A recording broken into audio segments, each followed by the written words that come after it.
accepting things as permanent. When we've dealt with something for a long time and not seen any kind of change, it's easy to think, this is never going to get better. I've struggled in my marriage for years. This is as good as it gets. I've had this addiction since I was a teenager. Or I've tried and tried to qualify for that new home. It's never going to happen. Too often we get discouraged and just accept it as the way it's always going to be.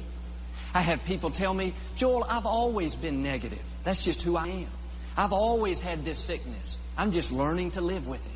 They've convinced themselves that it's never going to change.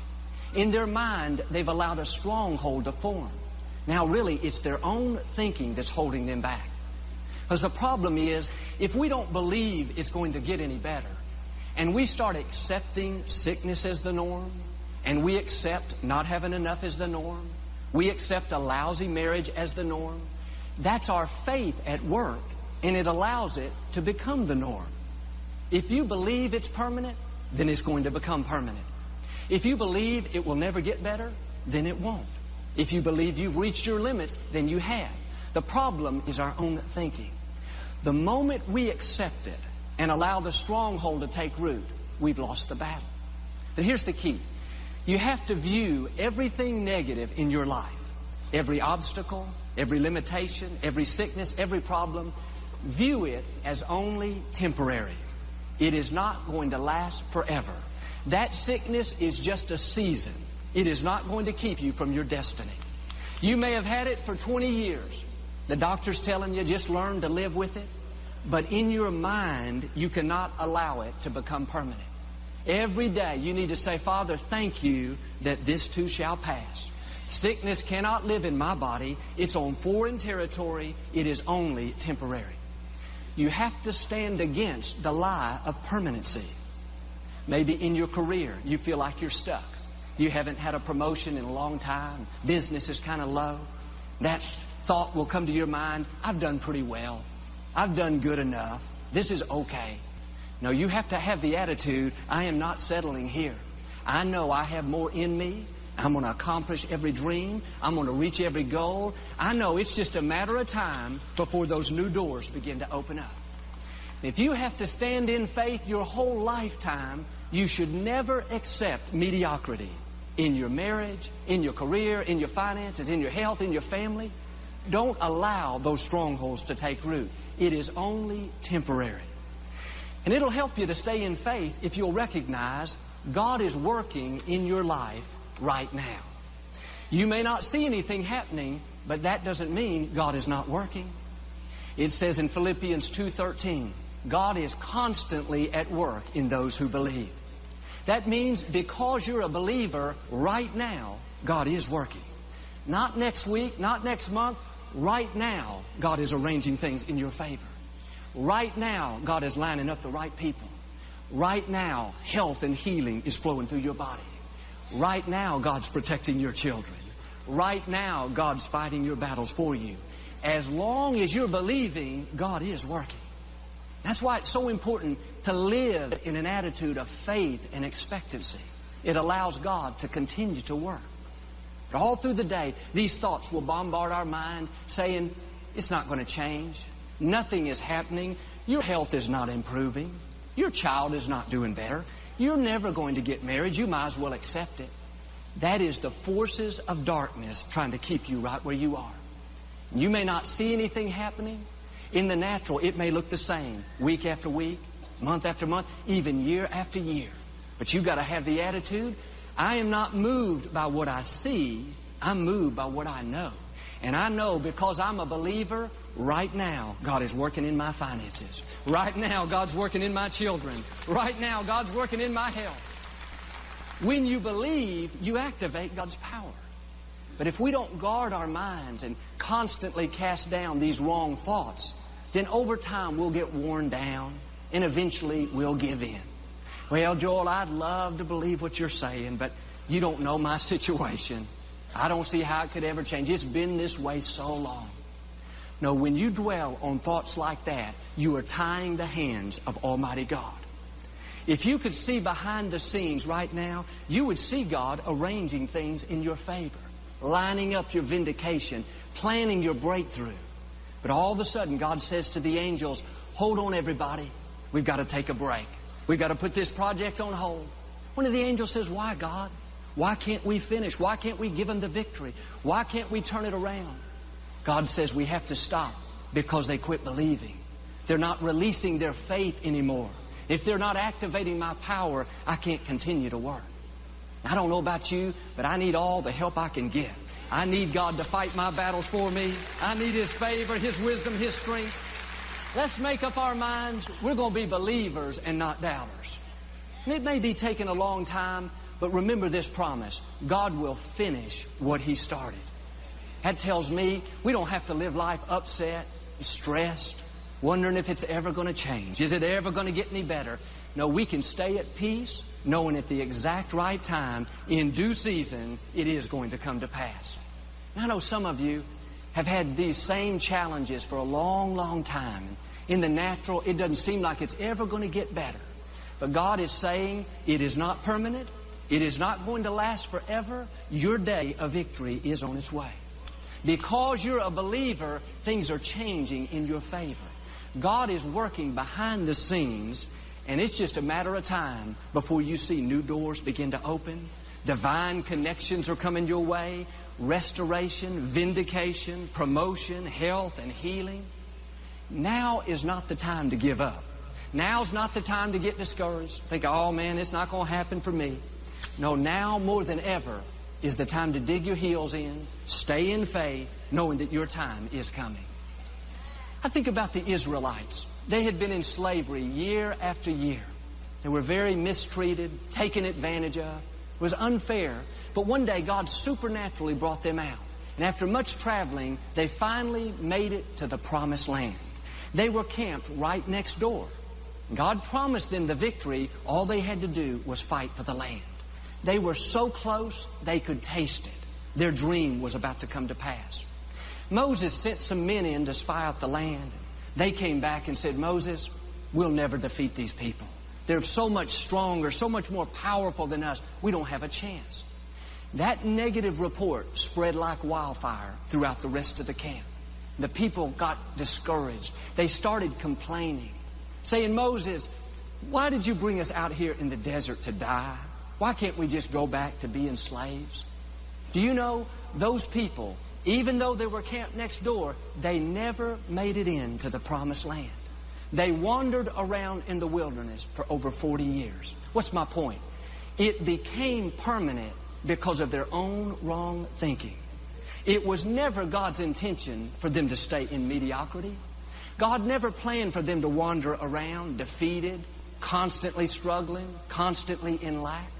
They had seen God do great things. But when we get discouraged and we slip over into that negative mentality and we start thinking, my obstacles are too big, I don't see how it could ever change, it's always going to be like this, then our own wrong thinking is what allows it to become permanent. And some of you today, just like them, you are camped right next door to your promised land. You are so close to a major victory. You are so close to seeing that promotion you've been praying for. Close to a new day in your health. Close to seeing that child turn around. Let me encourage you. Don't do like they did and say, oh, Joel, I've had this sickness for years. My obstacles are too big. I never get any good breaks. No, shake that off and let this seed of faith take root. You've got to have the attitude, it's my time. This may look permanent, but I know better. God says it's temporary. I'm not going to live my life defeated, depressed, negative. I'm a believer and not a doubter. I'm going to step into my promised land. It is only permanent if we allow it to become permanent in our own minds. In the book of Genesis, Isaac was talking to his son Esau. He said something so interesting. He said, Esau, your brother has tricked me, and he has carried away your blessing. This is saying someone or something can carry away our blessing. I'm sure sometimes we've let disappointments carry away our blessing.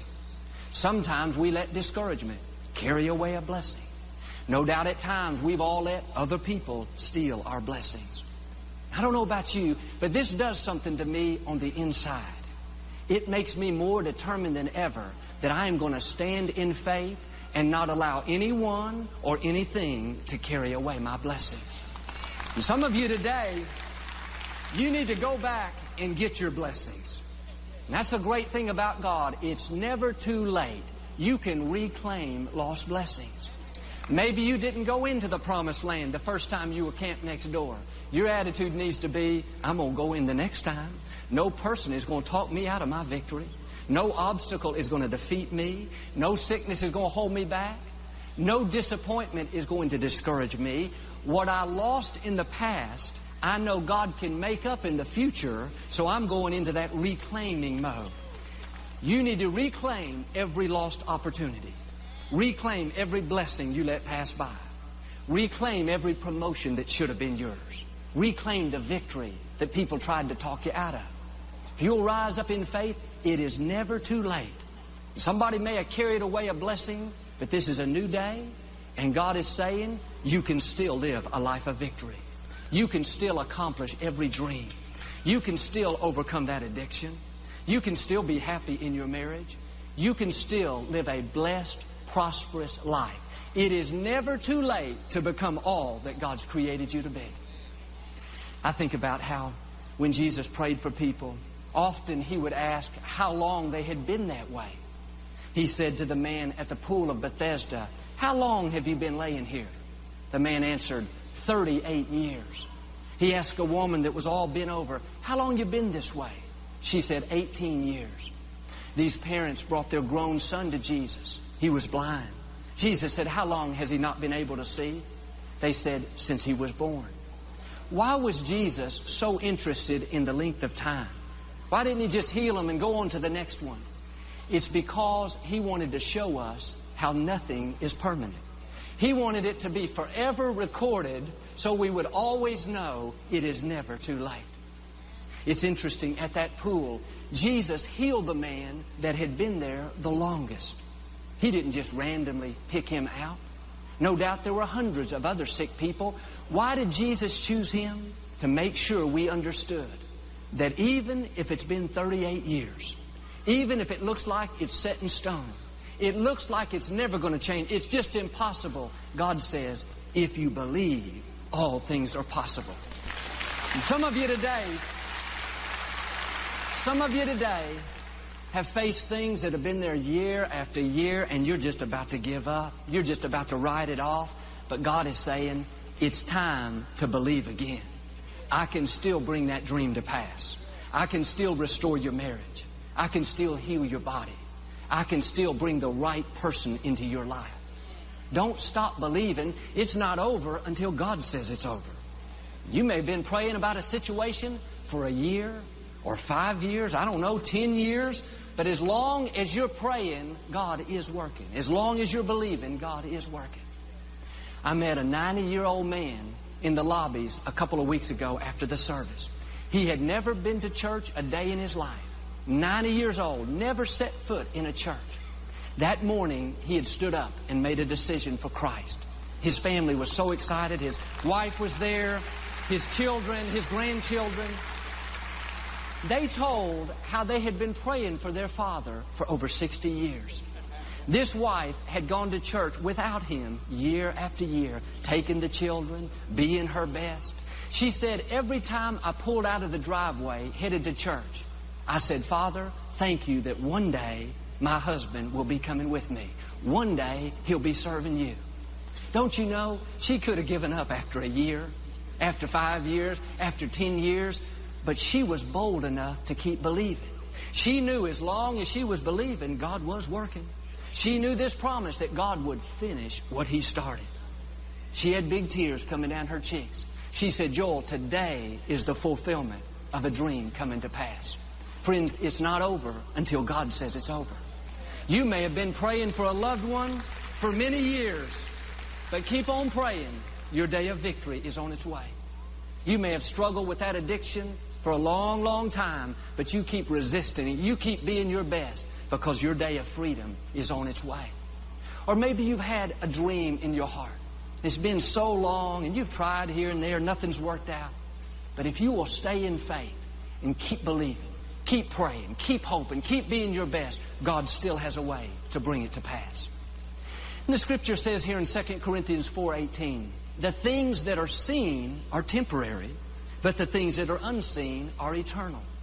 One version says, the things that are seen are subject to change.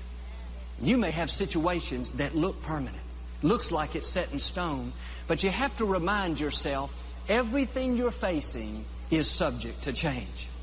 Your child may not be doing right, but he's subject to change. Your health may be going downhill. The good news is, it's subject to change. Your finances may be kind of low, but they are subject to change. And sometimes you need to get that checkbook out and just announce to it, you are subject to change. Or maybe your boss hasn't been treating you right. Maybe it's been that way a long time. Next time you see him, just smile real big and say, sir, do you realize you are subject to change? You better do that one under your breath. But if we make the mistake of accepting it, and we let it get on the inside, damper our vision, steal our enthusiasm, we've already lost the battle. It may have been going on for years, but it is not permanent. Here's how Paul put it. These light afflictions are for a moment. Notice he was saying, don't take ownership of those problems. They are temporary.